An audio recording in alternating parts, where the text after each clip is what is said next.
listening to Your Money, Your Business, the podcast with me, Debbie Colburn. I'm a small business expert and a former professional accountant turned money mindset guide. And I am obsessed with helping you achieve all those things you've dreamed of and thought were out of your reach, with helping you figure this money stuff out. My goal on this podcast is to help you break the cycle of feast or famine with your cash flow and to help you grow your wealth and sustain it over the long term. We dive deep, we get real, and we get raw, discovering and exploring what is really possible for you and letting go of all those things that are holding you back. If you've ever thought it's not enough looking at your bank balance or think, I'll never get that paid off, when you open up the credit card statement, maybe you're sick and tired of constantly being worried, of just getting by, and you know you're missing out on key opportunities again and again, or maybe you're done with the constant arguments over money, then this is absolutely the right place. We'll bring you a whole new way to look at money, profit, cash, wealth, tackle the challenges, share the ideas, the tips and the tactics and the strategies, and get you connected to the right resources. Think of this as your weekly prescription of money mastery development and leave the hard work up to me. No matter what's going on in your life right now, I've got your back. Ready? Buckle up, take a deep breath, and join me in a conversation about breakthrough to the next level. Today we're bringing you an incredible guest, Miguel Franco, the founder of Superconscious Experience and the High Flow CEO. Miguel is someone who literally exudes passion and purpose and who has been at the forefront of his field for many years. He was raised in Brazil, and you'll hear his amazing story and how it defined his future, why he immigrated to the USA and became an intercontinental commuter, and how that almost killed him. He's a pioneer in bioenergetics, a multiple best-selling author, creator, and mentor to both corporations like Toyota and Banco do Brasil, organizations like Conara, one of the biggest people management events in the world, and individuals from Silicon Valley founders, IndyCar race car drivers, and business owners of all ages and industries. His visionary mentorship and heart-centered teaching is embedded in each of his training programs. You'll hear how his story took him through not one, not two, but 3 rock-bottom life experiences and guided him back stronger and more intentionally. How the loss of a very successful in-person business almost completely stopped him. He's one of our bounce-back entrepreneurs, someone who has combined his love and skills as a sports car racer and applied his unique ability, his extraordinary gifts to get into what he calls high flow, to create magnificent results for himself and his clients. An engineer by profession and a spiritual woo-woo kind of guy that went against the grain by leaning into just those things that felt good, that felt in alignment, even when others around him didn't support him. His lifelong passion is racing, and he's preparing for a comeback. The goal? To compete in the high-profile 24 Hours of Le Mans before he turns 70. And the first step is refreshing his skills and competing in the challenging world of karting. Miguel is here bringing the real truths to inspire people of all ages and backgrounds to believe in themselves, to be bold, and to go after their dreams. So welcome, Miguel. I'm so happy that we're back for this. For everybody, this is take 2 of our very first interview that we did that the tech gremlins got a hold of us and dragged us right down to the ground. We decided to scrap it and come back. So we're going to start from the very, very beginning here. And we just started talking, Miguel and I just started talking, and he was talking about how even in the space of, it's been a month, right? About a month, or maybe a little bit more, maybe 2 months. The energy has changed. So let's catch up and see what's happened. Yeah. What it feels different is the fact that I am going to do another race, and just the energy of this process is really taking over. And it is exactly what I teach also. It's like my work, which is to kind of embody the frequency of the person you are becoming, in a sense. And I am becoming more and more of a race car driver.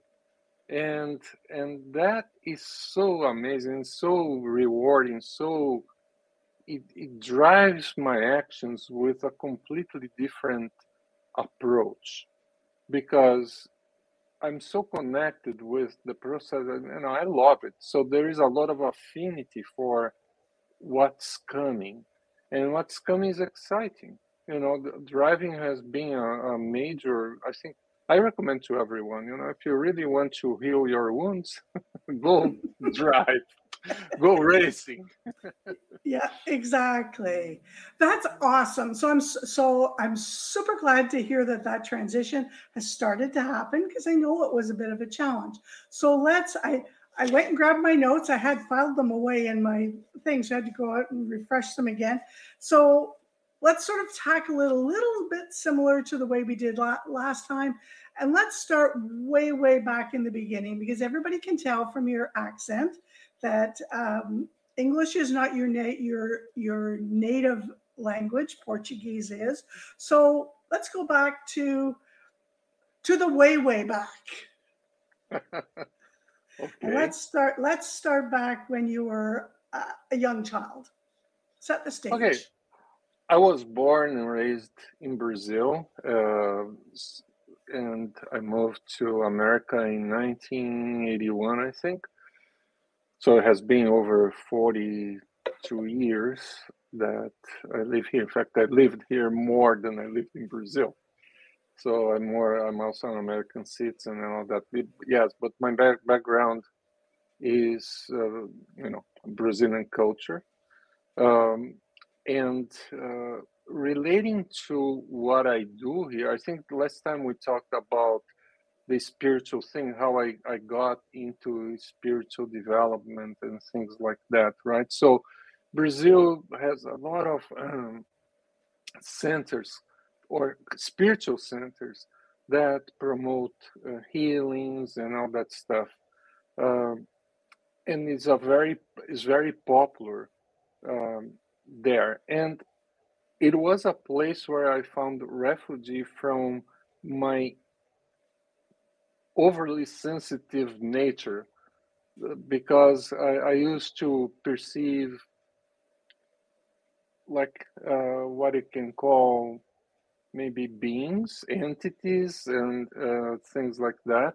That at that time I had no idea. I was 3 years old, and that started developing more and more, and kind of made me feel very confused.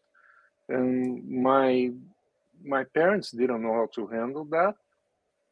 So I started the search on my own, and I found the refugee, as I said, in those spiritual centers.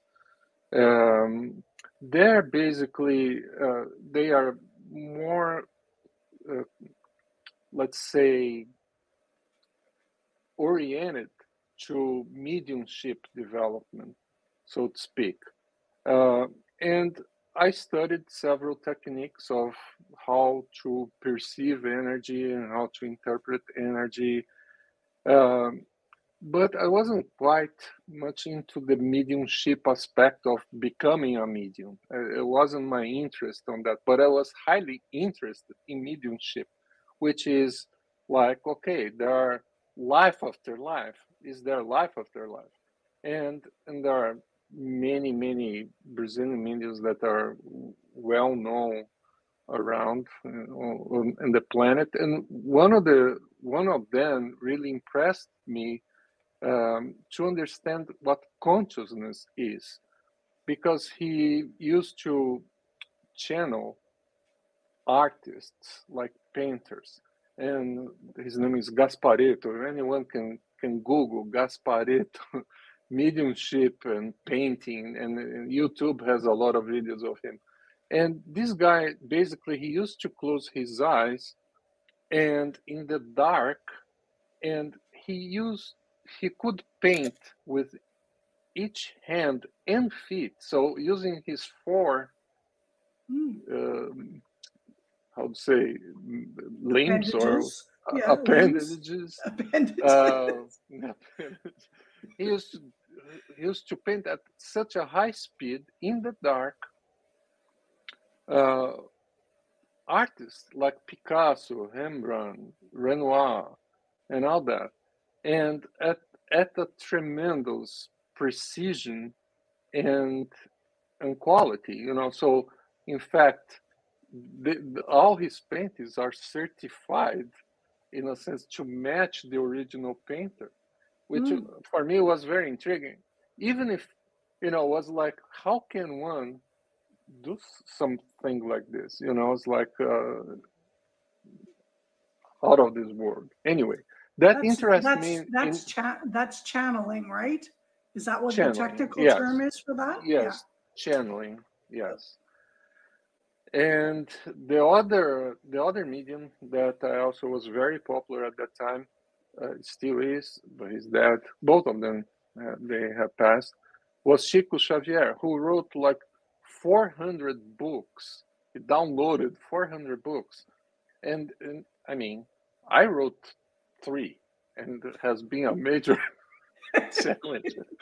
This guy wrote 400, over 400. And Yeah. he could like write also with his eyes closed at high speed, and people that were with him would say, doing German, and he would change to German and then to English, to whatever language one would ask. He'd start downloading the writings on whatever language.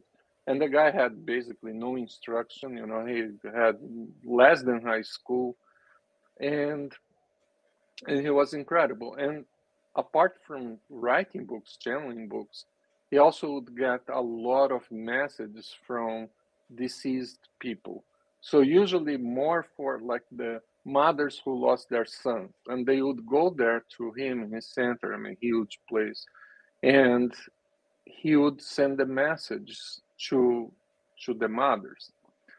And one became very popular there because he basically, because of his authenticity in the message that he got, one case was very famous because it was about a murder that wasn't a murder, was an accident, and the deceased testified that was an accident, Wow.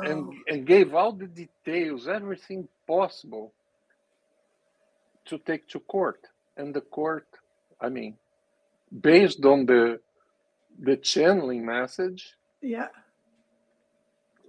cleared up the guy who was charged as murdered, you know, and And wasn't yet, murdered. here in North America now, we know that's a certain number of years ago, a little bit more accepted here in North America, but very that environment is very geographically centered. I would say, like places like Ojai, California, and the Sedonas, very certain areas that are very woo-woo, let's call it woo-woo. Yeah, well, around here where I live in, you know, in the Bay Area, San Francisco Bay Area. Yeah, there are lots of psychic schools. There are mediumships. There are all kinds of stuff. In fact, I studied in a few of them. But the fact that the court, the Mm-hmm. the law system in Brazil accepted. It's very different. I mean, this is like, you know. So anyway, my interest on this was to understand how consciousness operates. Is there, are we a byproduct of our brains, or are we something else? And this something else that put me in a study, you know, I dedicated my life to study consciousness And because of that. you've had over your life 3 major incidents that have really forced you or drawn you or guided you or dumped you into the scenario of needing to use that skill set, what you're learning in the spiritual side, to heal yourself, to move yourself forward. Is that, can you talk a little bit to those? Yeah, well, yes. I also had, I first I studied on the centers. Then I had a near-death experience myself, where I kind of crossed to the other side and came back through a car accident, and that was like a major experience. I think anybody who has had a near-death experience can tell you that is life-changing, because basically you get into that universal love, which is the other side, say, and it's very hard to describe, but it's the most compassionate energy one can experience. It was very intense. Also, I had that sense or a communication saying, it's not your time. And then I got back into my body, and that's what happened. But I got really like, wow, this is intense. And when I got back into my body was shattered. You know, I broke a lot of stuff. Like I spent 1 year laying flat on a hospital bed. And I had also during this period what is called distant healing type of thing. That was like the center was like some of the centers that I used to go. I knew someone who used to go to the center. So they start doing those distant healings for me on a spiritual level. And I could sense in my bed that something was happening, you know. Right. And that just increased even more my desire to pursue my It would have studies to, in. it would have to be quite, uh, I don't want to use the word intense, but quite engaging for you to hold on to that. I'm imagining a great big, a great big vine coming out of the jungle that's coming down that you grab onto as your lifeline kind of thing, because you come back from a near death experience, with the voice that says it's not your time, and it plunks you right back into a body that's non-functional. It's lying there in bed. So the belief of how that stuff can help you has got to be very high and growing to be able to hang on to that. And I think that would be similar to, for people who aren't into that. We're talking the spiritual side. We're not spiritual side doesn't preclude religious spirituality, but that's not what we're talking about. You know, the woo woo side. But for someone Yeah. who calls that God, or from the church, it would be the same thing. It's a lifeline of belief. Yes, and I think it goes beyond belief, because you can't explain. In fact, that's what my work is all about, trying to explain how those mechanisms work, how energy connects with the body, manifests, and how we manifest life and manifest our dreams and find our life's purpose, right? So that became my main interest in life, and I've been pursuing that ever since. Developing, studying, and I can tell you that it's really like an onion. You peel a layer, there's another one, and then so there are several layers to this process. Once you start digging in, you learn that there is more to learn.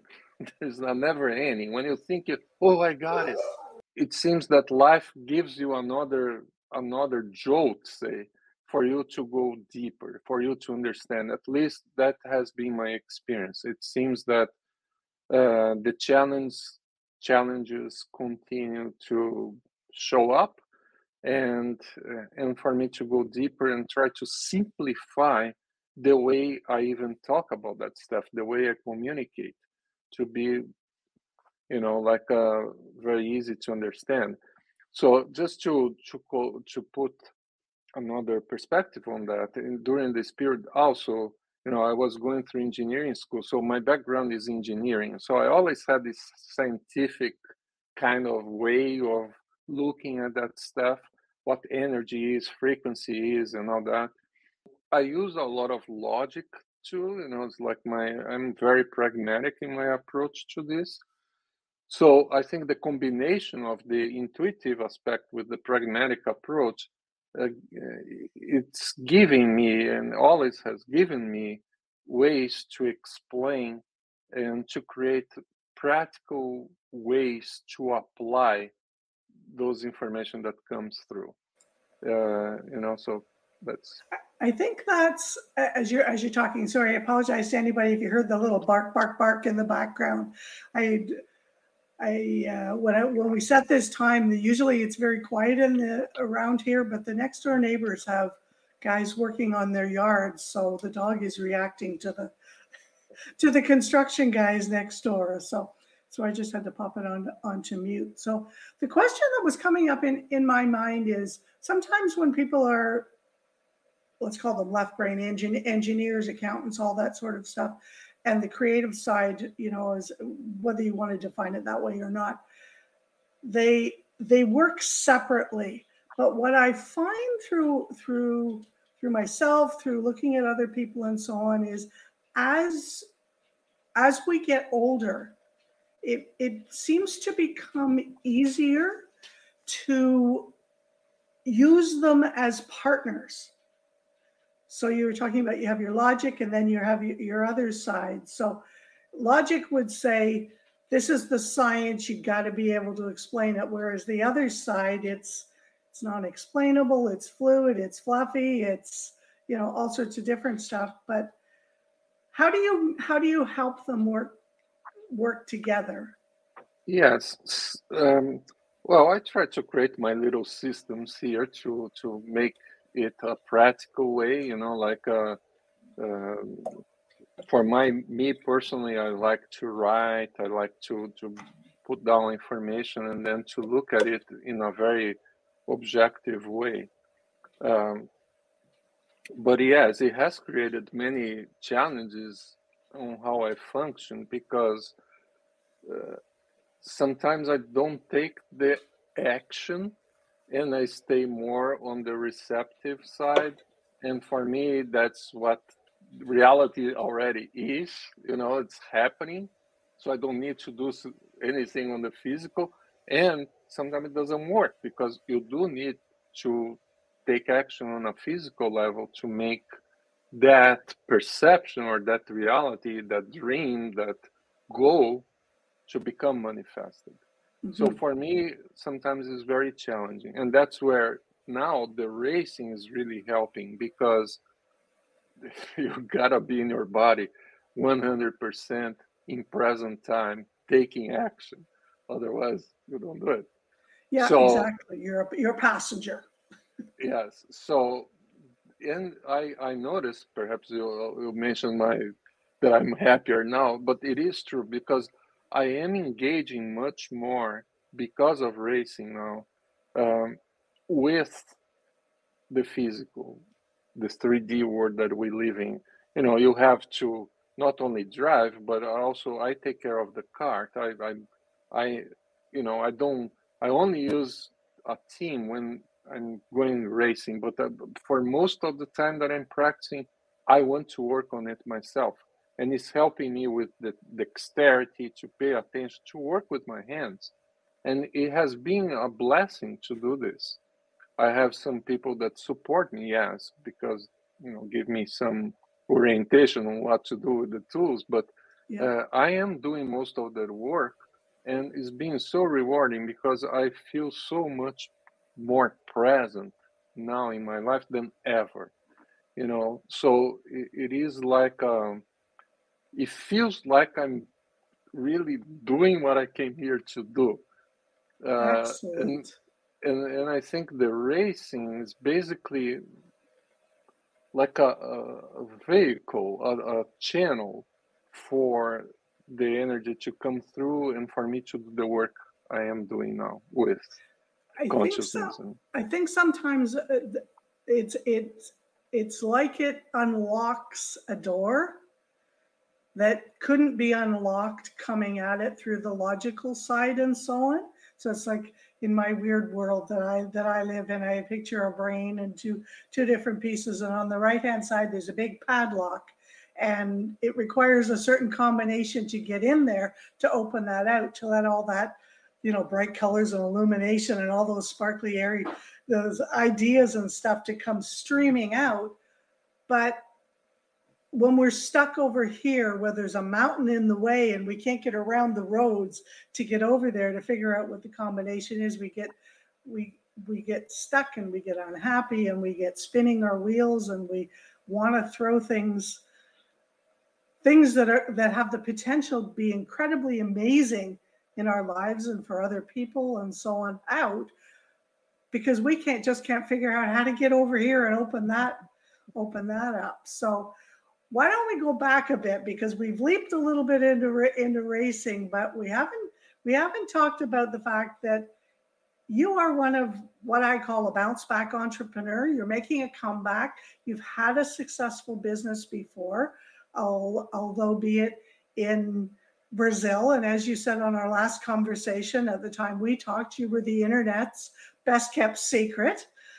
So that's been one of your challenges, is to get out, get present, get visible, and so on. So how did the business side start, and how did you decide that now you want to do working on consciousness and high flow and so on in the online space? How did those come about?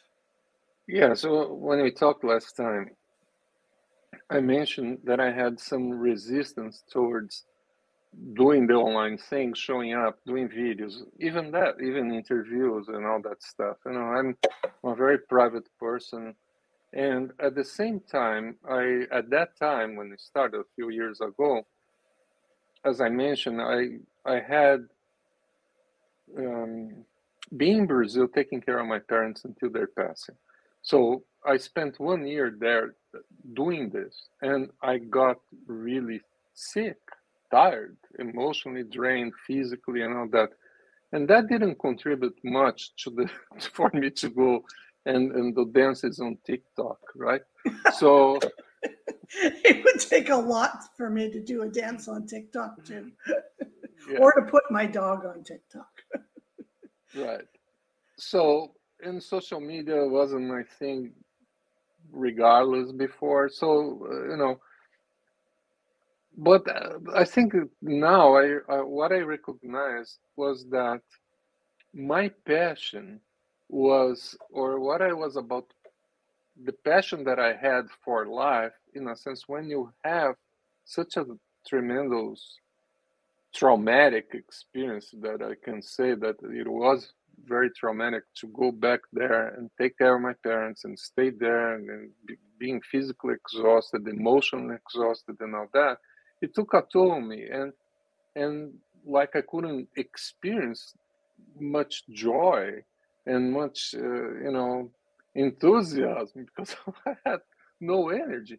And and to do this work, to go out there and to do the dancing, what we joke about the dance, but Yeah. to show up, in a way that is necessary to convey your message in an authentic way, because we can all fake, right? We can go there and pretend that everything is great, show the houses, the boats, and all that stuff, and we know that most of Instagram life is a fake life. And I didn't have that in me, right? So what I did then was,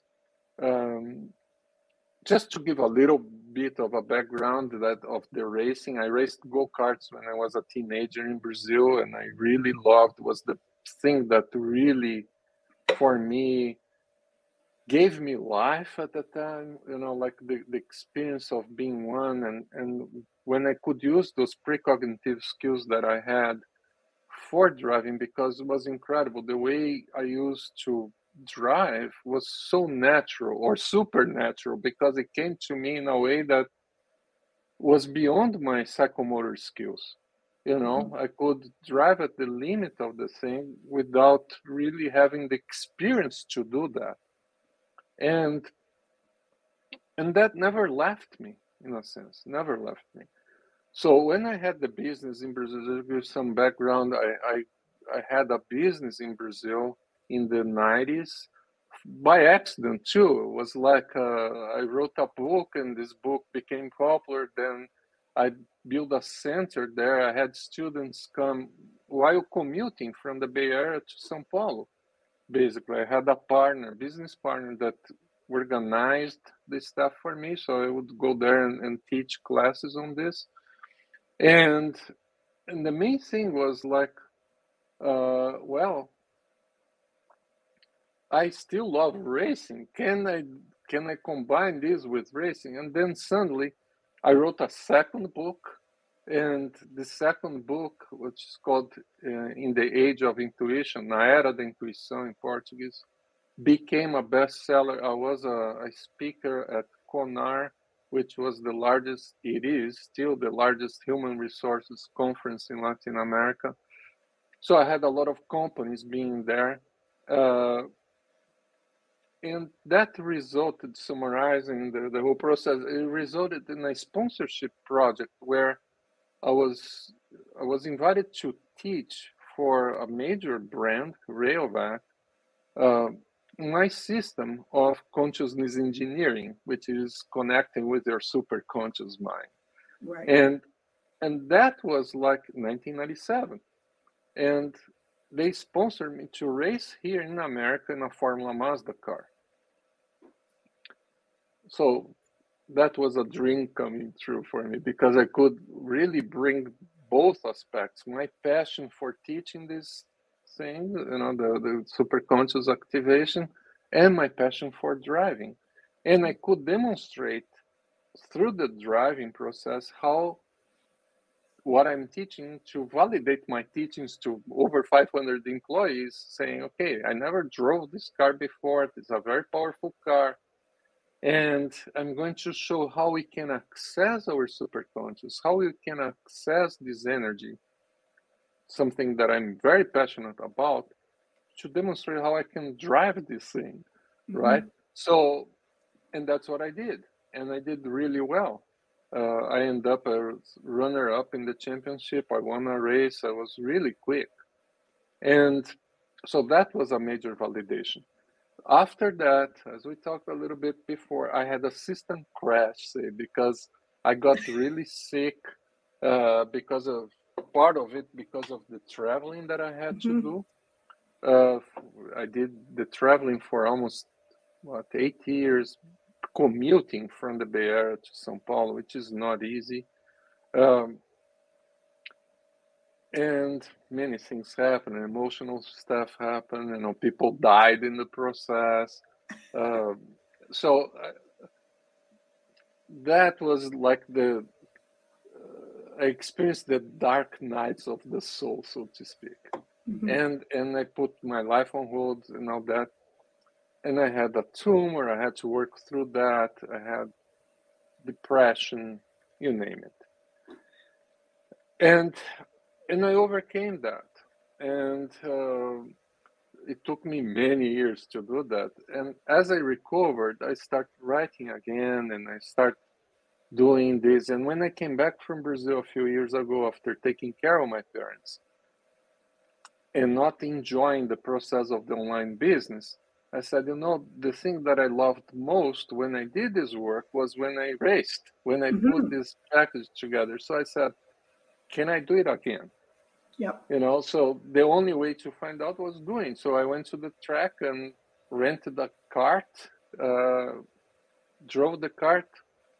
I was in heaven, so I was so natural. It came to me like in 3 sessions, I was already doing the lap times of the cart in the Sonoma track. And it was unbelievable. In fact, I broke a rib on that first outing. And I couldn't even feel the pain. So overjoyed I was. I only realized that I had broken a rib when I arrived home and I had this big thing in my rib, like bruised and swollen and all that, and I couldn't breathe. And I said, man, that's intense. Anyway, but that validated the process. It took me 1 year to be able to even go back there. Then the COVID came, was an on-off process. And last year I decided, you know what? Let me see if I can really do it more focused on this. So I went there, talked to one of the top teams in karting in North America, and set up a test day for me. And I spent the day testing this kart, and by the end of the day, I was quicker than the quickest time that in my class people were running. So that was a huge validation for the whole process that I do have in myself. So I decided to buy the equipment, and it has been a journey since then. You know, I also hurt myself again, and all that has been a process. And but now I am driving like you know, I could fix the kart in a way that doesn't hurt me anymore, and it's the energy is coming back. So because when you have pain, all the energy goes to kind of block that pain in a sense. But when you don't have, yeah, and when you don't have pain, it's like you become an open channel. So it's like now I'm able to get into this flow and drive. And every time I go out, I'm faster. I'm going faster, faster, faster, you know. So it's an amazing journey. That's why I'm so happy, because I can do it. And I'm going to race in 2 weeks. My second race. The first one, the engine blew, I had problems and all that. But this time, I'm very confident that I can do. I saw that and I thought I should send you my son. He is a wizard with kart engines.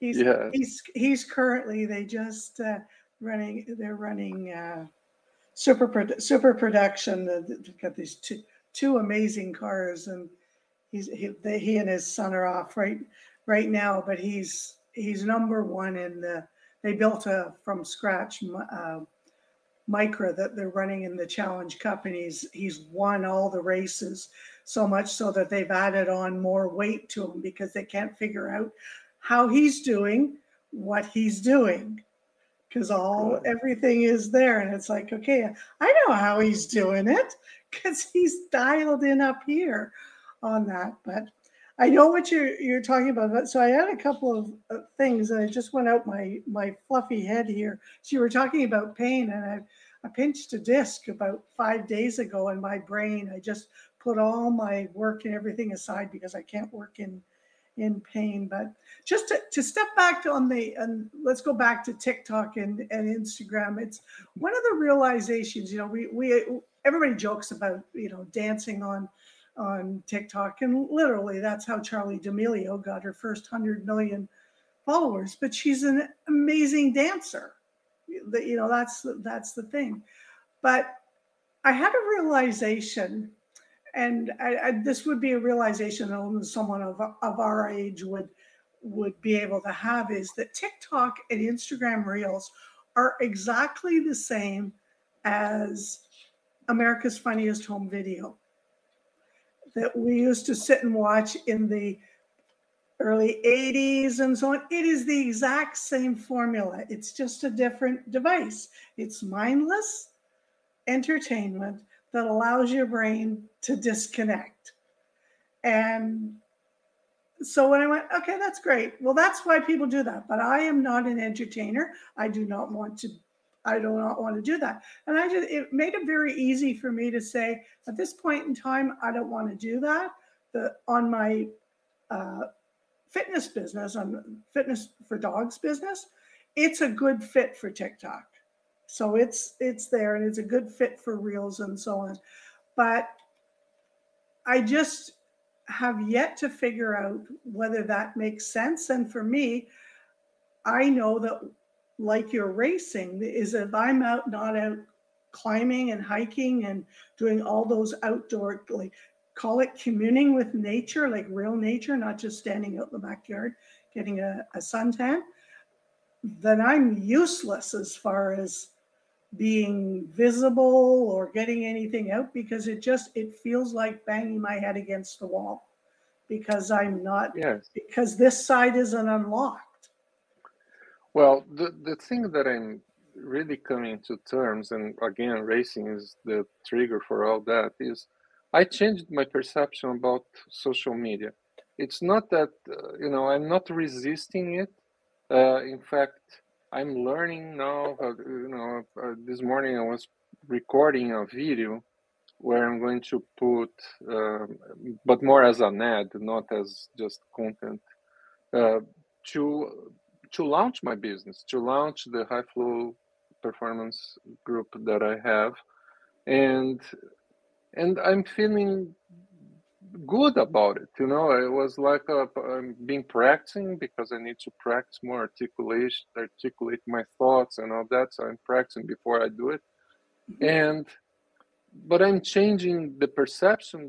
That what's helping is like, okay, I do have this message. I want to share this. How like an older person, like will be 67 in a couple of weeks, can do something that many consider impossible because of cognitive and physical decline.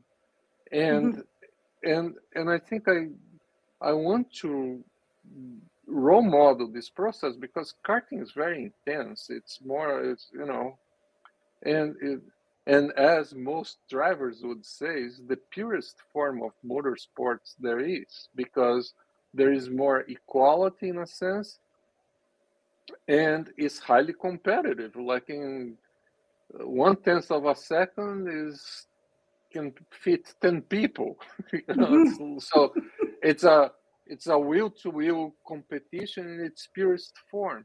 And to do this at, let's say, at starting at this age, uh, I think I'm the oldest there starting out. There are some older drivers, but they've been doing this for 20, 30 Yeah, yeah, years. Some yeah. people grew up on this. And here I am just showing up and doing it. And I think this is a message that I want to share. So the message is more like, find a passion, really something that really turns you on, and that can shift your whole life, regardless of how old you are.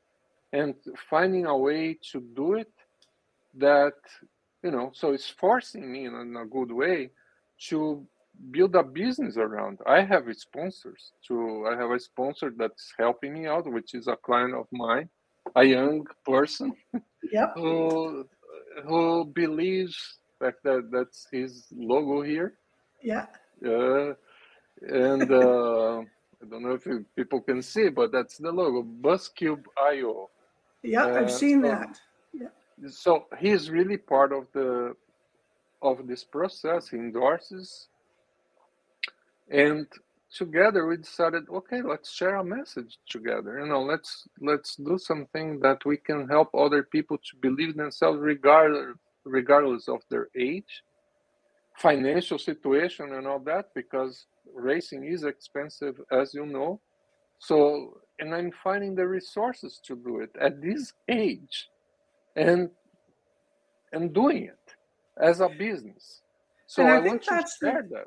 yeah, and I think that's a very different shift since we last talked. It's fine tuning your niche and your message and so on. And I think what's one of the things that is important. It's an area that I've been contemplating as well, because for so much uh, of my life, I I don't like being around old people because old people talk old. They and it's like a world of giving up. It's like and I love energy in the purest form of it. I love vibrant. Even though I'm an introvert, I'm an extroverted introvert, but I love my peace and quiet, and I get exhausted when I'm around too much energy. But that's why when I moved to Calgary originally, I moved into a brand new building in downtown Calgary where the demographic was professionals, late 30s to um, early 50s. and there were some 20s in there, but that energy, that vibe, that enthusiasm for life, that belief, I love that. And so it's one of those challenges that people are now living 100 and more. So at 67, you and I are like, I'm 67. I'm like 5 months older than you. But there's potentially 40 plus 40, maybe even 50 more years of active life. You could build four more businesses in there in a whole bunch of different things. So I love that you're sharing that message that you can find a passion and just dive into it with feet first, like just go all in on it. Yes, and another message within this message is that we are ageless, we are timeless. That Mm-hmm. if you connect with your essence, there is no time space.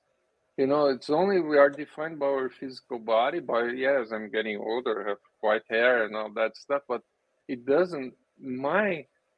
The youth that I'm experiencing is, I think, stronger than when I was in my youth. Yeah, Because I really feel the pleasure of being alive and sharing with others. And at the racetrack, especially karting, you have from 5 to now 67. There are all age groups are represented there. So like in the tent when we do with the team, you have the cadets, the micro drivers and all that. They are very young kids, mm-hmm. and they all come and we share the same exhibition. We talk about the how to set up the cart and all that stuff with all ages. So when you are under the tent in a race weekend, age disappears.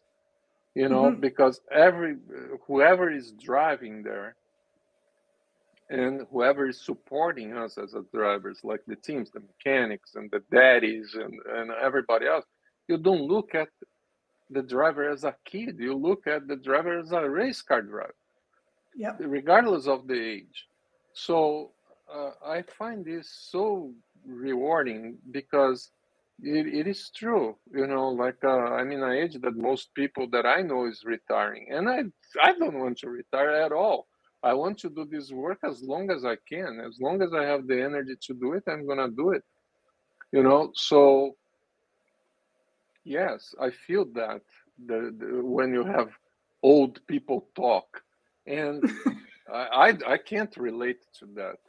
I really can't. So also because of the type of work, talking about consciousness does not have an age associated with it. There Mm-hmm. is no age. We are eternal beings. There is this eternal source that we all come from, but we are in a dimension, yes, where there is linearity. There is yesterday, there is tomorrow, and there is today, and there are bills to pay, and the whole thing. But on higher levels and different dimensions of being, there is no age. You don't have an age. When you can tap into that source, which that's what I do, that's what I teach, that's what I love. It's pure love, really. It's unconditional love. It's like a mix of, I call it a dance of several frequencies.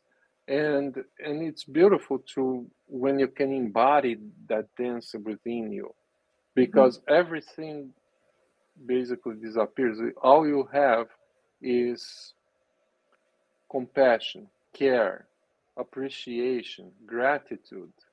Those things really they start blending within you, and that's how you overcome the difficulties, the challenges and all that. And I have plenty. In this accident, I had a traumatic brain injury that affect me to this date. You know, there are times that it's very hard to, my prefrontal cortex does not work sometimes the way I want. And, you know, and I can be catatonic even, Yeah. you know, but it's everything is changing.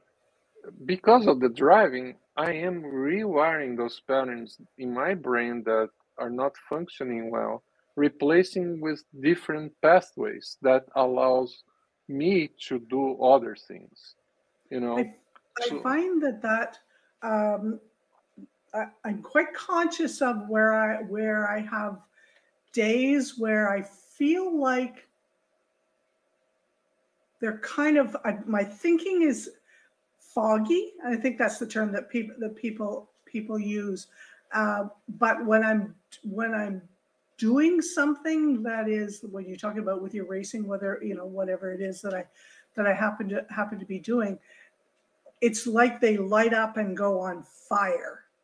They're so, for me anyway, that it feels very intense. But the one thing when you're talking about different layers of consciousness and so on is I'm not sure how it's related, but I am freaking obsessed with Doctor Strangelove in the Marvel in the Marvel movies mhm. where he in the parallel universes. It just I'm like, okay, I want to go to that universe and I want to go to that universe and I want to see how I do things in that scenario and that the exact same scenario come at it from a different thing, and it's all sort of and I keep I grew up thinking that when you're done you're done. You go to a box and you float off into space and so on. But now I keep thinking, oh, I could just do one of these things with my hands and open up the portal and go to another one. Maybe I've just got a For little bit weird, but no, I totally think it's possible. You know, it's just like, okay, in those movies they exaggerate and then you click your hand and things happen. But in many ways, I teach a technique called temporal loops, and when we can basically envision a different version of ourselves in some level, uh, that version is real. It exists. Now, in order to make it more real, we do have to keep our attention on it. So that comes physics. You know, it's like the wave particle thing. You know, if the more the observation creates the definition of the subatomic particle is a wave or a particle. You know, if it's something that has speed and it's all over the place, or it has a definite position in the in a time space reality, right? So the more we pay attention to something, the more real that something becomes. So if we are thinking about, it's like the racing, I start putting my attention in, it became real, and I now I can affirm that I am a race car driver, which let's say wasn't real a few years ago until I took the action to get the process started. mm-hmm. But I saw the possibility as a real probability, you know, and then I'm working on it. So it didn't happen over time. I've been working on it, and every time that I do something, it becomes more real. Every time I'm in the racetrack, becomes even more real, you know. So, and that applies to every other situation in life. You know, you want to change something, you gotta start seeing that version of you that knows how to do that thing that you want to change. And when we start thinking that way, it's more like, it's not the fake until you make it. I'm not talking about this. I'm talking about something that you desire, you know, that you want to see change. Like, I want, because of my brain the way it was, you know, my organization is not that great. But what I started doing, I said, okay, how can I see a different Miguel that's more organized? By organizing myself. So yes, it takes much longer than maybe for someone else to get organized. But I am organizing myself. I'm cleaning things, I'm trashing things, I'm giving things away, and it's being a good process. I feel really good about that. So the organized Miguel is becoming more present.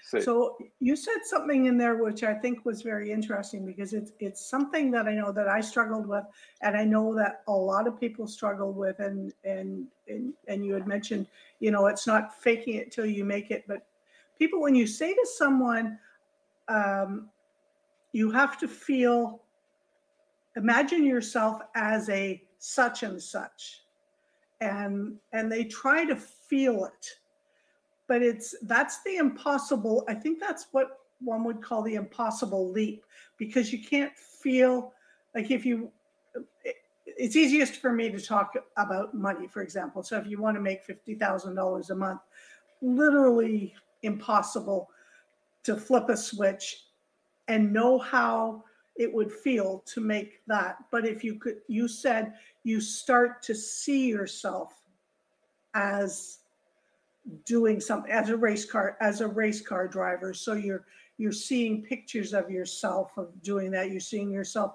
getting in the car. You're seeing yourself putting on your race suit, your racing shoes, your Nomex. You're going to registration, and you're getting your credentials and all that sort of stuff. And I think that's the piece that people forget, because it it takes a long time to do that, and then you have to sort of fill in. So you've got that, you've got your, again, correct me if I'm wrong, this is kind of how I'm seeing it, is so you're seeing yourself, and then you've still got to fill in the stuff to try and get your thinking the right way. So where do you go to sort of help to get your thinking the right way? right. So I have a very um, I don't say philosophy about this, but it's more like a very practical way. Everybody says, okay, how do you feel if you had the money, if you had the car, if you had whatever, right? You have to feel the joy, the thing.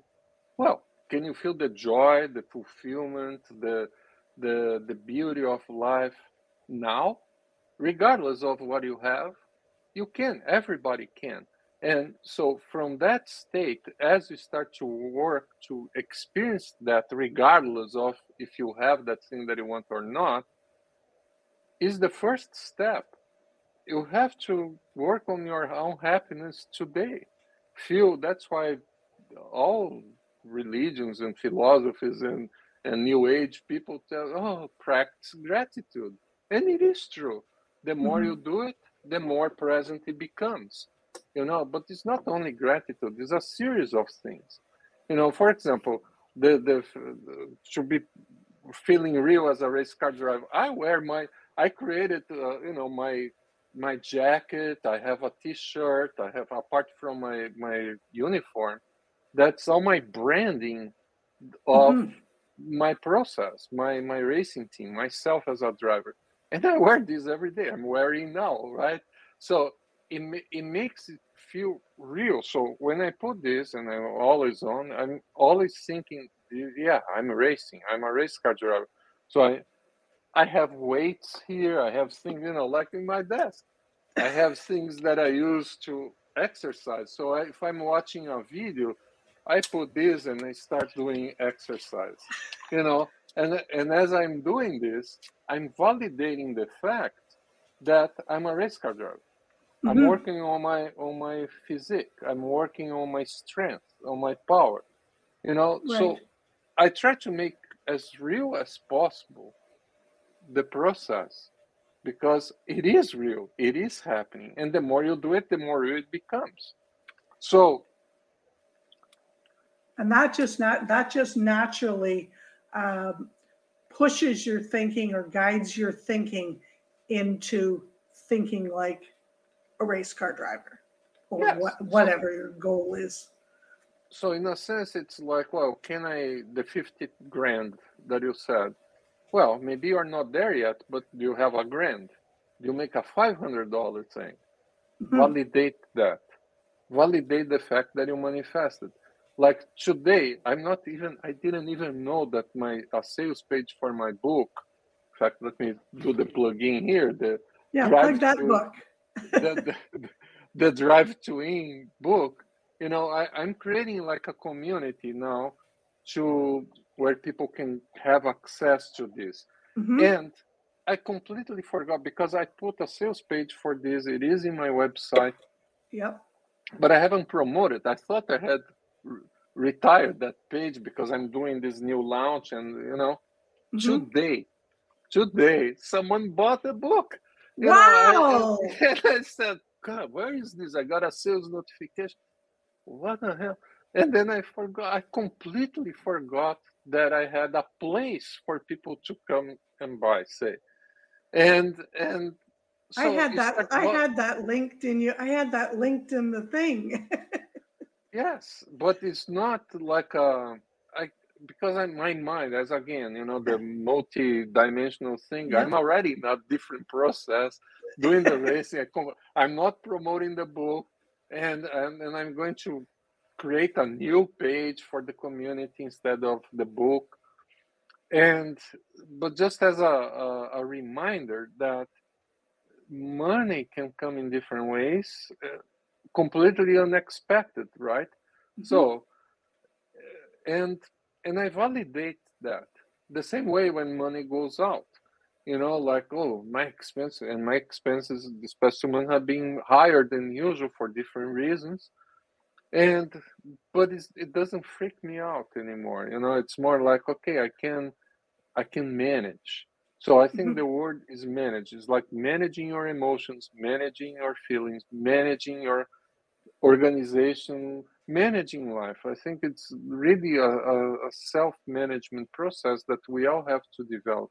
And to do that, we do have to break old habits. Yeah. You're still on the fastest route. You will now arrive at 2:01 a.m. So yes, you see, you have a guiding system. You have a GPS that will tell you where to go, what to do, what time to leave, and the traffic. We all have that GPS, and we have to trust that GPS. Well, But that GPS right now is sitting in traffic in New York City. we have we have to learn to do this, and this is what for me is the work, is to combine that guidance with practical things to even know, okay, now it's time to do this. No, now it's not time to do this. Let's do this instead. And it is a process. So people attach their happiness, their joy with the manifestation. You can't, because you don't have much control over the manifestation. The time frame, that Right. things happen. But you do have control on how you feel, how you experience a thought, how you experience a feeling. And sometimes, like I had one situation a couple weeks ago that I felt really down. I hadn't had this in a long time. I don't know why I was feeling down. And I just took a piece of paper and wrote, Miguel, you are not your thoughts. You are not how you are feeling right now. And I wrote that like 10 times. You are not. And then I acknowledged myself that I was having a bad thought. It's like having a bad dream. I'm not, this is not me. It's like something there that kicked up this thought, but why I'm thinking this? I can change the way I'm thinking. And that helps a lot. So it is good to have ways of shifting your patterns of thinking, and there are many ways that one can do that. But And I think there's a benchmark. What do you call it, a traffic light or something like that. For me, I over the last couple of years, I have discovered, and I'm very clear on this, that during a day, if I don't meet one new person, and if the first person that I meet, or at any point in time during the day, is not pleasant and upbeat and stuff like that, I know it's me.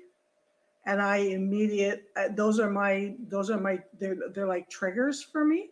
And I immediately come back to me. And like you wrote out on your paper, Miguel, you are not your thoughts. That is exactly the type of thing that I do. I come back into myself and go, okay, so something has taken you off track. So let's get back on track and let's get into the intentional headspace. And I find in my planner, if I have a day that has nothing on it, my day is done. I'm like all Yeah, over the place. And I don't do that very often, but intentionality is so important. it's everything. Yeah. I believe that's the reason we are here is to kind of fulfill an intention, so, or many intentions, So giving intention to our thoughts and to our life, I think, is extremely important because the more intentional we are, and the more we can pay attention to our intentions, that's how we can live a good life. And I have a theory, and it's called core interaction theory, which is, there is a graph in my website even, it's like intention, attention, behavior, and experience. And in the center is environments and circumstances.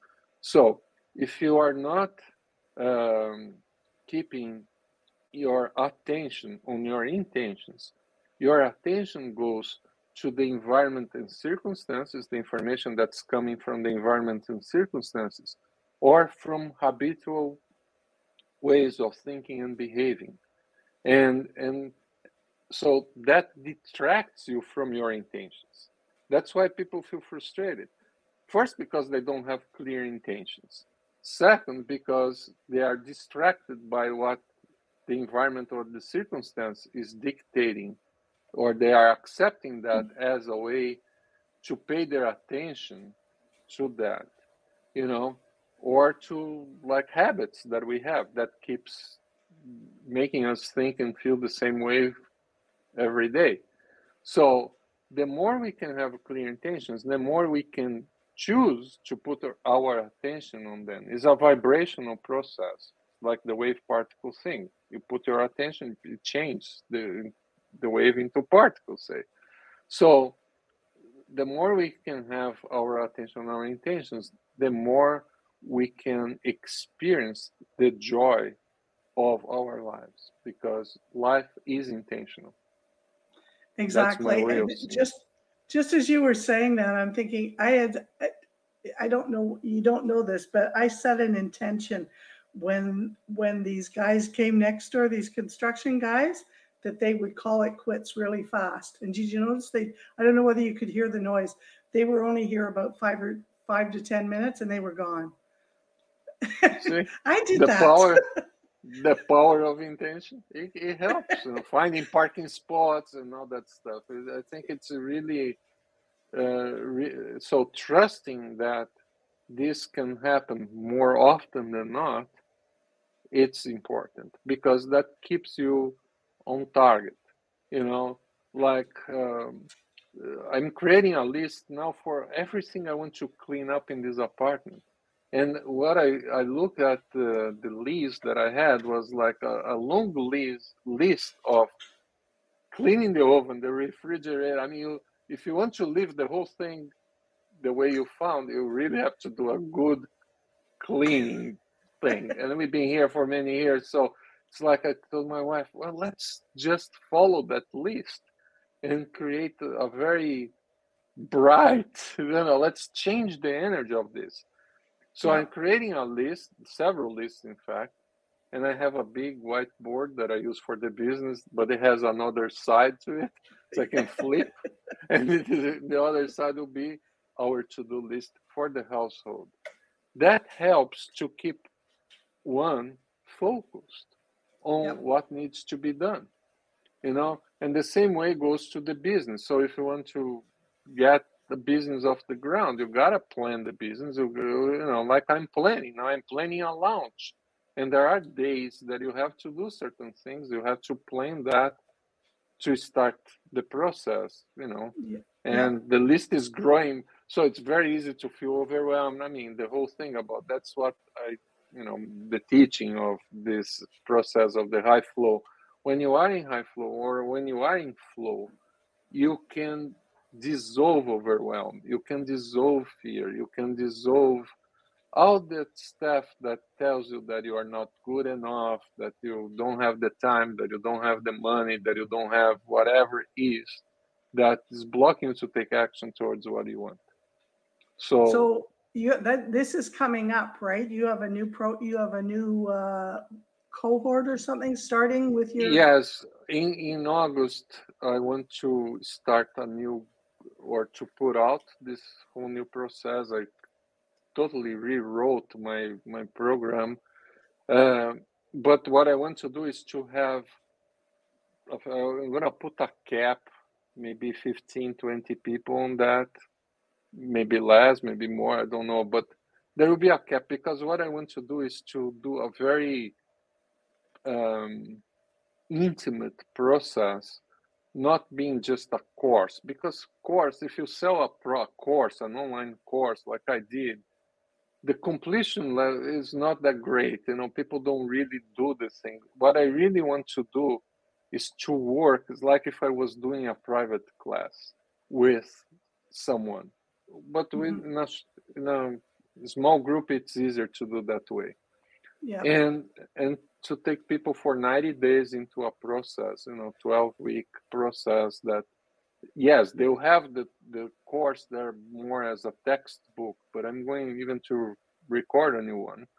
And I want to work specifically with people who are committed to come to these calls and to do the work. And the work basically will be done during the calls, you know, because a lot of the work is visualization, and it is to get your to-do list out of your paper and into kind of into your being, basically, and working on manifestation from that aspect, you know. And that for me is the drive to win, because it is something that goes, it's so strong. It's like the driving, the drive to win. That's why race car drivers are the way they are, passionate and determined and confident. Why? Because you want to do it. It's not, it's a job that you want to do. It's like going to work in something that you really, really love. And that same frequency you can bring to anything in your life. The thing is to have a higher purpose, per se. You know, it's like a clear intention why you are doing that. And this is the goal for this next cohort. And that's what I want to create.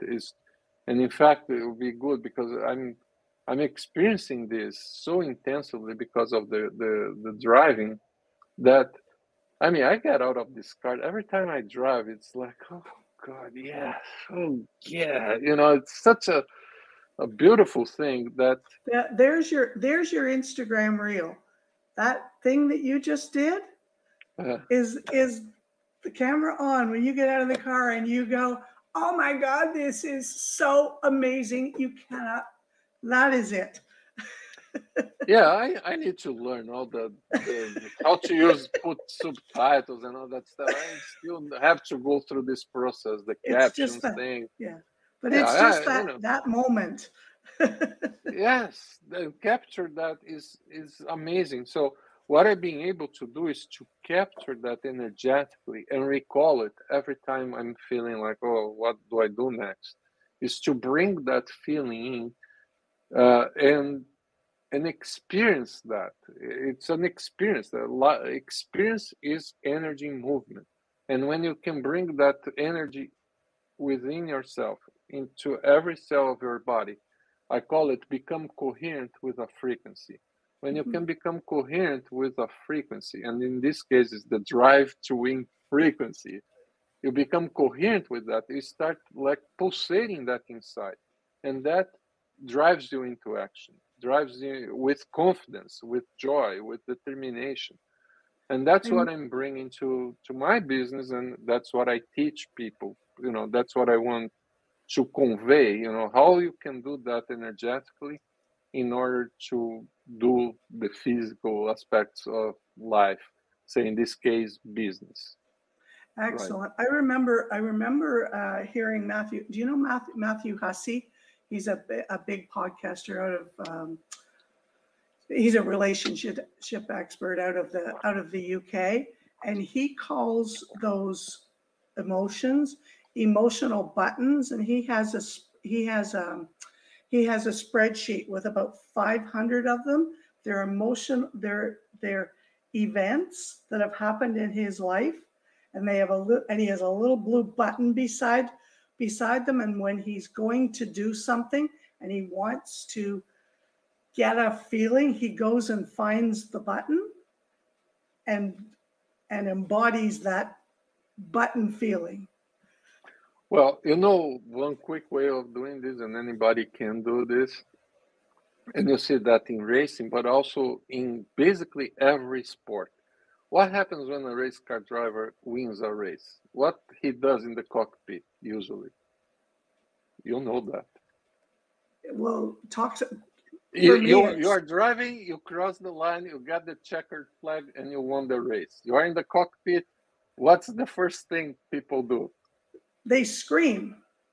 They scream, but they also do this, right? They raise they raise their hand. It's the fist, yeah.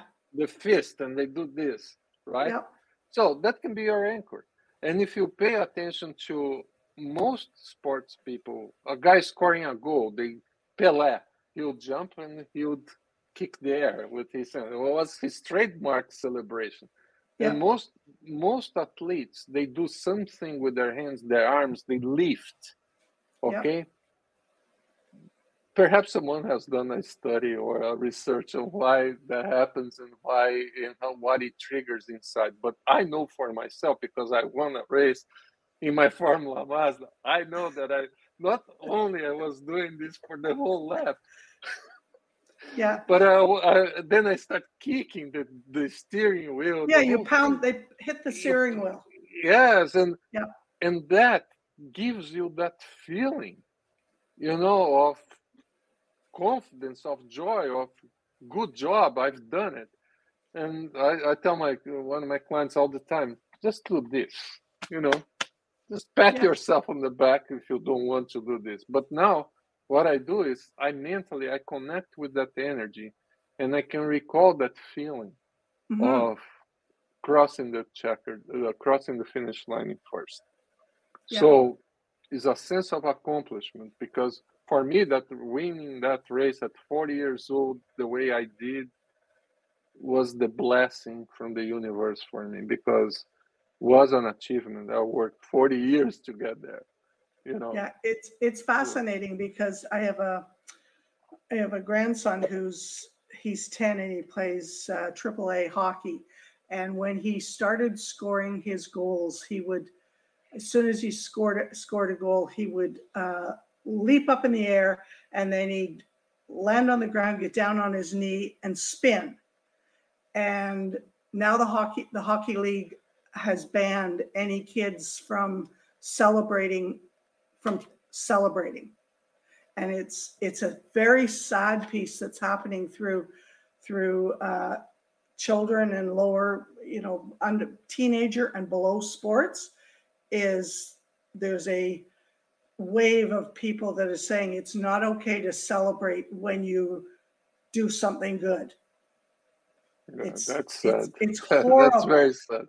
It is very, very, very sad. So to get into your program that you're talking about, getting onto the wait list, is getting the Drive to Win book the first step for someone that's interested in what you do? Well, I think by the time this interview goes out, it will be all set up on the website, hopefully. and what I'm doing is I'm creating a community inside. It's like a Facebook group, but it's not on Facebook. It will be inside my site. I use Kajabi, and they have an app for community based. There are many other apps for community. And I haven't decided if this community will be a free community or a paid community. But if it's a paid community, it'll be very little, symbolic. And what I'm going to do is inside the community, they will have access to the book and to another course that I have called Recalibrate Your Heart. I think if by giving these two tools, because in this book, there's a lot of stuff in there. That's an amazing book. Yeah. And with this book and with this course, Recalibrate Your Heart, where I teach people how to bring more coherence to their heart, in a sense, which produces the strongest energy field that one can produce is from the heart, not from the brain, or not, that's how you connect with other fields. I think the combination of these two tools will be a good introduction to my work. And also there inside of the community, I can show up, it's not on social media, it's more for the people who are in affinity with this process, right, to come there, and I will show up for them, and we'll have a free area where I can interact. People can ask me questions about the book, about the course, and about other things. And from there, within this community, I want to do my master classes and the groups. So there will be levels that people can access: the free, the entry level cost, and the high ticket, as people talk about in the online business. Perfect. So, we got a starting point for them. Yes. Excellent. Yes, and I feel really good. I love to share. I prefer to share in a space where the energy stays coherent than just to put myself out there in YouTube and all kinds of social media doing the dance. It's not doing the dance. I'm going to do other things, but I want to share in social media too. It's not that I want, but I don't see myself putting 20 posts a day. That's completely out of question for me. So I would prefer to attract people through advertising and bring these people into the community. And that's why I want to put a symbolic price, because those who are committed will pay $5, whatever it is that I'm going to charge, just to get us access to this book and to the course that valued much more than that. And it shows that they have the intention. So I prefer to have 20 followers than 50,000 on TikTok that doesn't do anything.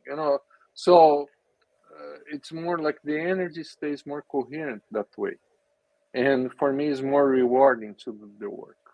I can see down the road on a Miguel Franco karting test day. That's all getting it into the right energy and stuff like that. Even if they never get the cart out of the pit lane, they're all in the energy and they go home vibing. Yeah, in fact, I want to do track days with people. I want to have, I already have all the contacts and the whole structure for that, to bring people to do a group of 4 or 5 to run with me. And even if they never driven a go-kart, how they can do that using the techniques that I teach. Thank you so very much. I really appreciated this, and I love hearing everything that you're doing. Miguel has made it very easy for you to get in touch with him if you're interested in anything that he's been talking about, or have a little chat with him. First thing you're going to want to do is you're going to want to download his book. We've talked about it. The book is a very robust book. It's The Drive to Win, and it's $5. So, and you can get that at his website, and you can find out more about him on his website, highflowceo.com, and all of the information is there. And if you're on Instagram, you can follow him individually at highflowceo. And if you want to follow the racing side of it, he's got an amazing page there, The Drive to Win. And he's also on LinkedIn, Miguel Franco. So just to confirm how that's spelled, it's Miguel Franco, and then High Flow CEO, as it sounds. So this podcast got you thinking you'd like to go a bit deeper on this with me. You want to figure your money thing out? I have got so much more to share with you and to give you. And you're really ready to toss the shroud of money worries into the trash forever, to stand taller and more confidently in every decision and manifest the most profitable and successful year of your life, which means worry-free abundance in life and in business and so much more. Make sure to sign up for my free 4-week course where we're taking a deeper dive into how to transform that money situation in your bank accounts that's keeping you up at night. Easy peasy, lemon squeezy. All you have to do is just pop over to the link bit.ly/boost-money-EQ and invite a friend to go through with you, even family, or maybe coworkers or employees. It's a great way to get a money conversation going. And the more people in your community who are shaking up the scarcity mindset, the more our families and our communities will thrive. Don't be shy or embarrassed. Pass the link on to as many people as you can, because stats show that we never know what's happening in people's lives, especially when it comes to money. I cannot wait to see you inside. And yep, regardless if you sign up for TBN or not, this course is absolutely free. No strings attached. So much value handpicked for you inside it. You're for sure going to experience a transformation in a very short time. Come on, join us and have some fun. bit.ly/boost-money-EQ. Super excited, and I will see you there.